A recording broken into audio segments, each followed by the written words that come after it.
For those of you who live in the state of North Carolina, you probably have heard about this story as it is coming out of High Point, North Carolina, where you have this pastor right here whose name is Dwayne Waden, who is currently in jail or locked up or in custody or has been arrested at the very least and charged for going up to his wife's job after she called him and told him that there was an employee there who was being disrespectful to her. And then when he got there, he tried to stick the employee's head into the fryer where they make the fries at. Like that alone right there is already crazy just for the little summary, but the details are even more interesting, and it also raises a couple of red flags for me as far as the wife's side.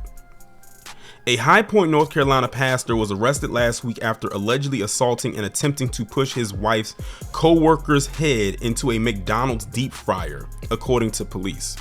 The High Point Police Department reported that on December 28th, a woman was trained to be a manager at the South Main Street McDonald's location when her employees were quote-unquote disrespecting her. Now, it says in quotes disrespecting her, but I've read a little bit more of the article, and trust me when I tell you, nowhere does it mention how this employee was disrespecting her. It just said that they were. As a result, the woman called her husband, which is a red flag right there, 57-year-old Dwayne Waden, to help with the situation. Why would you call your husband to handle a dispute at your job when you have a shift manager there or a shift leader or just a regular manager there that's supposed to mediate the situation? Why would you call your husband and have him come up there to deal with the situation? And it also begs the question to this: what did she tell her husband that was said to her allegedly that would make him drop whatever it is he was doing and drive up there and try to stick the employee's head into a deep fryer, which could have killed this person, or at the very least badly damaged? They could have had some degree burns to their face. So I'm curious, what was so disrespectful that was said to her allegedly, and two, what did she tell her husband on the phone? Because I'm willing to bet to you that the so-called disrespectful thing that was said to her probably wasn't even that disrespectful, or at least something that could have been handled right there at that point. Or two, she probably told him something that would make him so mad that he drove up there, which means it probably wasn't even what the employee allegedly said to her. It's one of those two things, or it's both of those things. Witnesses told police that when Waden arrived, he walked into the McDonald's, then around the counter before placing his hands around the victim's neck. After grabbing the victim's neck, Waden allegedly pushed the victim's head toward one of the restaurant's deep fryers. Waden also punched the victim several times in the face, police allege, and did not stop striking the victim until multiple employees were able to pull Waden off the victim. See, yeah, she told him something. She most likely lied to him, because it's no way that it should have gotten to this point. And she knew exactly who to call. See, this goes back to something that I've always had an issue with, especially when it comes to a lot of women, or even it starts when they're girls. Have y'all ever noticed or remember when you were younger how girls would probably get into a confrontation with somebody? A lot of the times they'll be the ones to start it, and then when they get bested in the situation, usually it starts off verbally. They say, I'm gonna call my brother to come and kick your you know what, or I'm gonna call my dad. You know, they always like to do that, and then something happens, and then the male sibling or the father will get involved with it. And you better hope that your male sibling has the upper hand, or your father has the upper hand, because, well, first off, why would you call your father on a young child? Because I'm assuming that's what you're calling the father on. But you better hope that the male sibling got hands, or something like that, because there have been situations where that has happened, and what ends up happening is one or two things: one, they get their ass beat, or two, worse. Y'all already know what falls under the category of worse. We've seen stuff like this happen a lot. Remember what happened with that football player? I forgot what state it was in. You know, he had his trial last year, and he got found not guilty when you had that woman call her family members or whatever and came to his house, and the shootout happened, and he ended up killing the family member that she called. Well, one of them, I forgot what his name was, but y'all know exactly what story I'm talking about. The details are kind of fuzzy about as far as the name of the football player. But yeah, Be wary of those who says they're going to call this person and call that person. That means that they love calling people that love confrontation because they can't handle the situation on their own, and they probably embellish the hell out of the story to get them to come over there, because it's not enough to just say such and such happened to the point where that person they call can say, well, just talk about them back or just handle the situation yourself. No, they have to embellish the story so much that'll make them get off their ass, drop what they're doing, and come over there to handle said situation.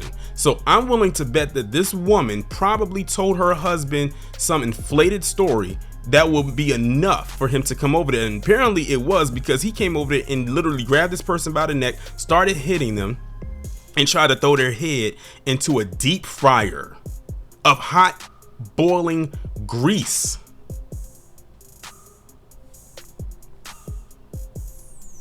The victim reportedly suffered a large contusion to the forehead and right eye, police wrote, as well as scratches on his neck.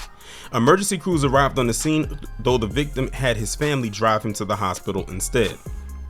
And now the victim has a lawsuit that he could definitely file against him and her. Like, that's a lawsuit for coming both their ways waiting to happen. And I hope he gets everything he can out of both of them. Police said the officers were able to watch surveillance footage of the incident before arresting Waden for assault and battery. Waden was it should have been also, in my opinion, attempted murder, because he could have died if if his head was under that grease fire under that deep fryer, if it got to that point. Luckily the other employees were there to help him, because if he was, like, say, there by himself, or someone who wasn't that able to be of strength to help him, he could have got his head dipped into that fryer and he could have badly injured him or worse.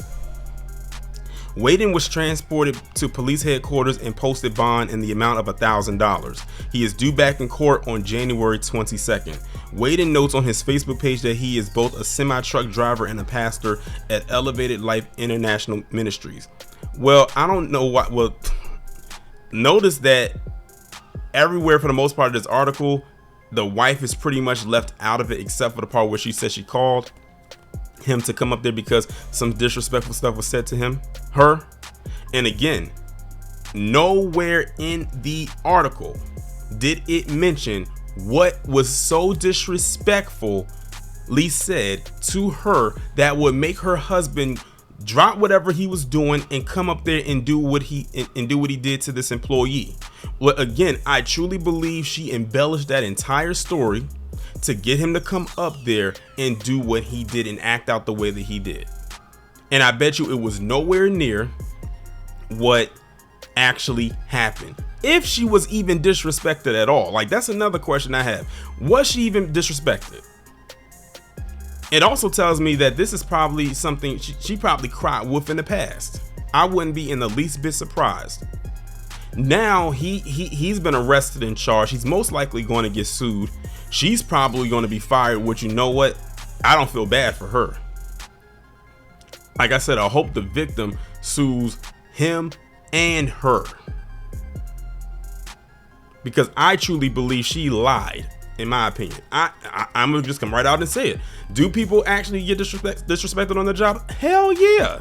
That's probably one of the main places anyone can get disrespected, whether by other co-workers or definitely customers, especially when you're working in the fast food industry or retail.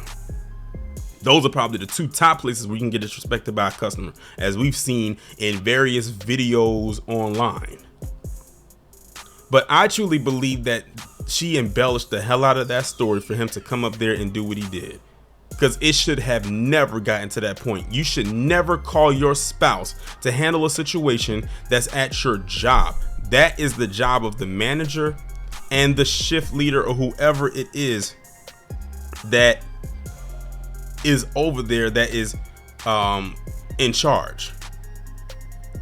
That, in my opinion, is how it should be worked and should be handled, not what she did. And the scary part about it is, this is not the first time something like this has happened, and unfortunately it will not be the last.